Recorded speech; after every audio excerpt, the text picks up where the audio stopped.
د کہانی شروعات کیږي د یوې ښځې نه چې نورین نومیږي. دلته یو زوړ کور دی. په دې زوړ کور کې نورین ولاړه ده. د نورین ترڅنګ یو ډېر عمره سړی ګورو چې چارلس نومیږي. چارلس نورین ته وایي چې دا ځای ډېر خطرناک دی، ته دلته په خپله راځې. نورین ورته وایي چې زه به دا پیدا کړم چې هره شپه خوب ولې وینم. چارلس سره ولاړ شي او د ده نه هخوا ته یو سړی وي چې هغه لوتر نومیږي. لوتر په ترکڼۍ باندې لګیا وي، لوتر لګیایي او د لرګیو نه تعبد جوړوي. چارلس ورته وایي چې ته فلسفه هم جوړوې لوتره. لوتر چارلس ته جواب ورکړي که څوک د مر سایه وویني نو فلسفه به هم زده کړي. دوی دواړه په خپل منځ کې لګیایي، په دې اړه خبرې کوي چې د تعبد له څه لپاره جوړوي. لوتر او چارلس په خپل منځ کې خبرې وکړي. په دې وخت کې چارلس له هغه ځایه روان شي او د باندې ووځي.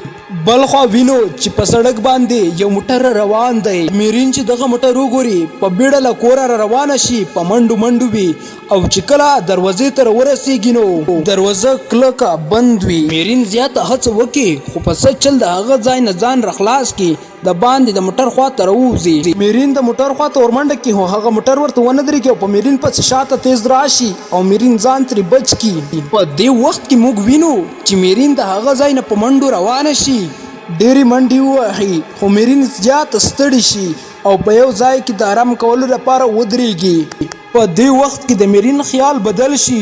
میرین ویني چې شاوخوا ته ټوله ایریا یې یو باغ وي. دا ډېر زیات ښایسته باغ وي. میرین چې وګوري هرې خوا ته شنې ونې وي. میرین چې لږه مخکې لاړه شي ویني چې هر خوا ته ګاډي ولاړ دي. مونږ وینو چې میرین د هغه ځای نه روانه وي او د هغه ځای نه راشي یو آفس ته. میرین راشي هلته په آفس کې یوه څوکۍ وي او په هغه څوکۍ باندې کینی.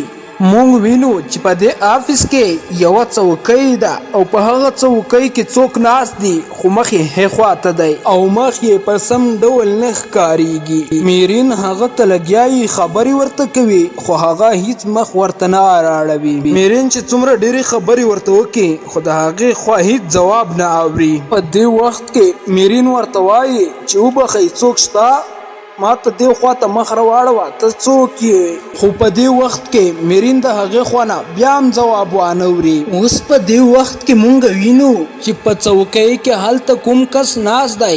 هغه څوکۍ کلاره د میرین خوا ته راواړوي. اوس مونږ وینو چې دا یو داسې نه پیژندل شوې څېره ده، د ویرې نه ډکه څېره. میرین چې وویني نو یو دم چیغه کړي خو دا یو خوب و. میرین ډېره زیاته وډاره شي خو دا د دې یو خوب و او دا اصلیت نه و.